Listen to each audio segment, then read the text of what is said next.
Ô, David, queria aproveitar que tu falou agora um pouco, a gente perdeu na conversa, Vai. mas é um exemplo que eu sempre uso isso, porque eu acompanhei a carreira do Tainan desde o começo. E ele sempre foi um guri muito esforçado, mas como tu falou, ele não era o guri que tinha um dom, que chegava e atropelava todo mundo. E eu tenho uma longa carreira como professor e já passou por mim muitas crianças que todo mundo fala, meu, isso aí vai ser um fenômeno.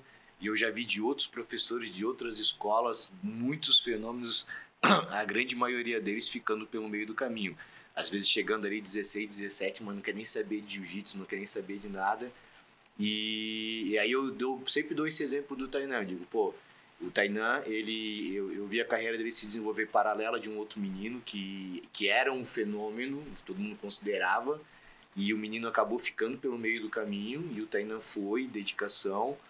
E eu acompanhando de perto vocês bastante ali, os seminários que a gente via, né? Aí o Tainan, pô, vinha pro seminário ir lá fazer uma aula particular com o atleta também. E eu sempre vi da tua parte, assim, muito apoio e incentivo, mas nunca cobrança excessiva em cima dele. Se tu pudesse falar um pouquinho desse trabalho que tu fez com ele, que eu acho que vai servir para muita gente aí que às vezes se ilude com o fenômeno, às vezes dá uma cobrança excessiva e aí lá no final vê que fez escolhas erradas, né? Eu acho legal tocar nesse assunto porque, como tu está relatando assim, também eu acompanhei muita gente, acompanho até hoje, né? Eu acho que é um problema que tem muito grande a questão da cobrança, né? A questão do pai estar ali. Tu quer ver ainda mais quando o pai ele não é do meio, ele não treina, não sabe. Então às vezes complica um pouco mais, né? Com o Tainan ali eu sempre tive a facilidade assim e graças a Deus a ciência de tipo deixar ele na academia, ter confiança no professor que está com ele ali, porque eu acho que a partir da hora que tu bota ele para dentro da tatame ele deixa com o professor, a responsabilidade é do professor. E às vezes tu vê as crianças treinando ali, muitas vezes tu vê elas treinando e olhando pro pai. Que o pai tá ali parado ali, né? Sim. Meio que aquele olhar assim, meio que já condenando, né? Então acompanhei mas muitas crianças, como a gente tem, né, amigos em comuns aí que hoje poderiam também ser mais um Tainan ou até a mais do que o Tainan e acabou meio que desistindo por causa de uma pressão grande. A minha filha, ela treina, para vocês terem uma ideia, eu levo ela na academia, deixo ela lá, ela entra, ela vai treinar, eu vou para casa, ou eu vou para minha academia, e eu sei o horário que acaba, eu vou lá, paro o carro e pego, então às vezes eu não entro. Aí às vezes pessoas me perguntam, mas por que tu não entra, não sei o quê? Não é questão assim da bandeira, do professor, não, porque eu me dou muito bem, o professor dela é o Deco, conhece muito bem, né? Da Grace Barra, sim, um amigão meu. Mas é questão assim de respeitar aquele espaço do professor e dela. Porque eu estou confiando no trabalho do Deco. Eu sei que o Deco não vai deixar nada para acontecer lá de ruim. Até porque eu conheço do caráter do Deco, sei que ele jamais iria colocar, vamos supor, uma situação que a minha filha pudesse se machucar, uma situação que a minha filha pudesse ficar ali de repente num combate com uma pessoa que ela fosse querendo ser humilhada, alguma coisa assim, jamais ia deixar isso. Então eu confio no trabalho dele.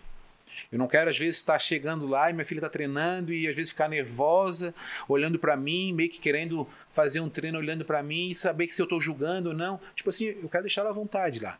O simples fato dela estar indo lá e treinar para mim já é muito bom. Eu já fico muito feliz de saber que ela está lá treinando. Tá com uma equipe lá, com um pessoal que é super bacana, que está num astral, numa energia muito boa lá. E aquele é o momento dela. Não quero eu estar, né, chegando ali, de repente, como pai, às vezes, inibir um pouco alguma coisa dela. E com o Tainan foi da mesma forma. Eu levava o Tainan para treinar na época, lá no Dourado. Nessa época ele treinava no Dourado, eu treinava no Maxwell. Então eu deixava ele lá e saía correndo para treinar no Max. E eu não vi os treinos. Nunca fui de olhar treino do Tainan. Porque eu sei que às vezes no treino ali, ainda mais criança, às vezes sobe um braço, bate uma mão, uma perna, machuca, chora. É uma coisa que tá sujeito a acontecer, né? Tu tá, é uma arte marcial que é de combate ali, que é de contato, né? Então eu acho que é uma coisa que tipo aconteceu ali dentro, se resolve ali dentro e fora dali, né? Queira Deus que nunca seja nada grave e tal, mas, né? A gente vai atrás. Então é uma coisa que eu acompanho muitos atletas e desde novos as crianças ali que eram competidores, que gostavam, que os pais levavam e às vezes eu olhava abusos de alguns pais que eu digo pai e mãe, tá? Não é só pais, homens, né? Mães também. De querer aquela cobrança ali, aquela situação de querer a mais, de querer, sabe? é uma coisa que eu condeno porque ali está se formando a mentalidade do atleta, né? Eu acho que o atleta tem que estar ali para treinar para ele, para mostrar para o professor também que está, às vezes, merecendo uma graduação melhor, tal, mas é uma coisa dele, né? É um desafio. Vamos supor, tem um cara ali que eu não consigo ganhar dele. É um desafio meu, tem que ir lá. Não vou ganhar dele para mostrar para meu pai, para mostrar para minha mãe. É um desafio meu. Eu quero mostrar para o meu professor que eu mereço aquele grau, aquela faixa, que eu estou evoluindo, né?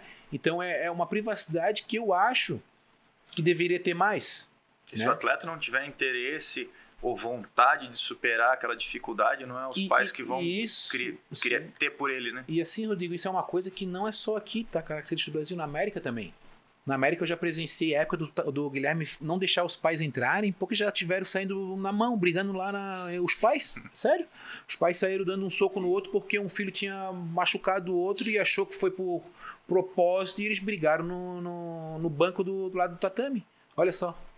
Então é coisas assim que eu vejo que, tipo, é um pouco complicado, porque assim, ó, aqui no nível Brasil, essa é a minha opinião, tá? A minha visão, né? Posso estar certo, posso estar errado, mas é a minha opinião. Eu acho que falta um pouco também didático da parte dos professores.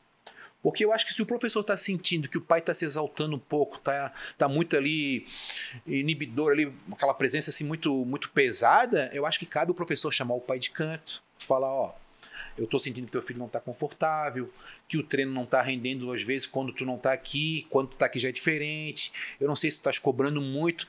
A cobrança, assim, às vezes é bom tu ter assim em forma de incentivo, mas não em forma de cobrança rígida, né?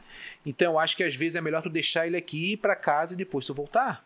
Eu acho que falta um pouco isso dos professores também, né? Eles sentirem como está o clima, né? A energia, né? Se está pesado ou não.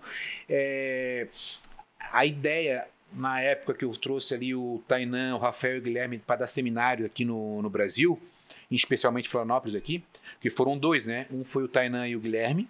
Na época o Tainan era faixa roxa. E agora, por último, tive a felicidade de trazer o Rafael, o Guilherme e o Tainan.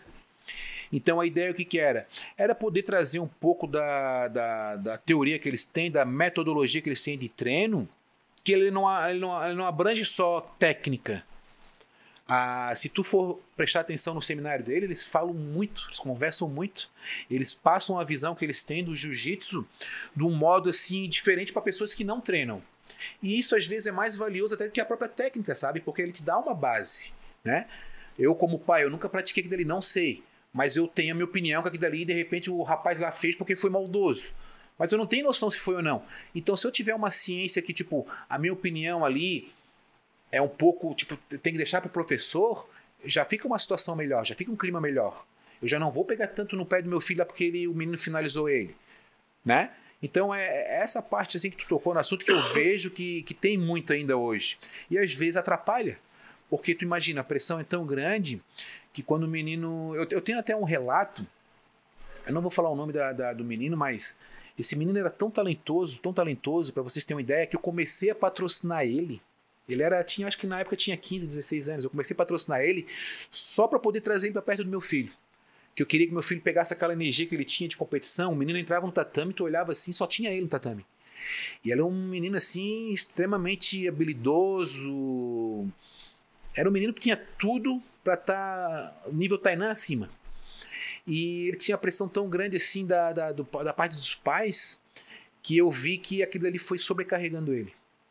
E que chega um momento que, tipo, imagina a carga de treino para uma criança, quebra mentalmente, para um juvenil, para um adolescente, às vezes não estão tão acostumados assim com aquela, né, o emocional, né? Porque às vezes mais vale tu ficar cansado fisicamente do que mentalmente, né? E essa pressão que às vezes um pai pode dar, ele pode deixar cansado mental. E o cansado mental é horrível, né?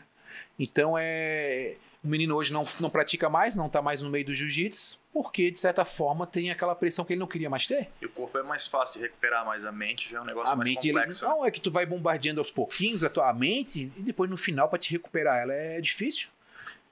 Não é aquele trabalho assim que o cara, igual a técnica, né? Vou dando devagarzinho, daqui a pouco ele aprendeu alguma coisinha. Não, um mental, cara,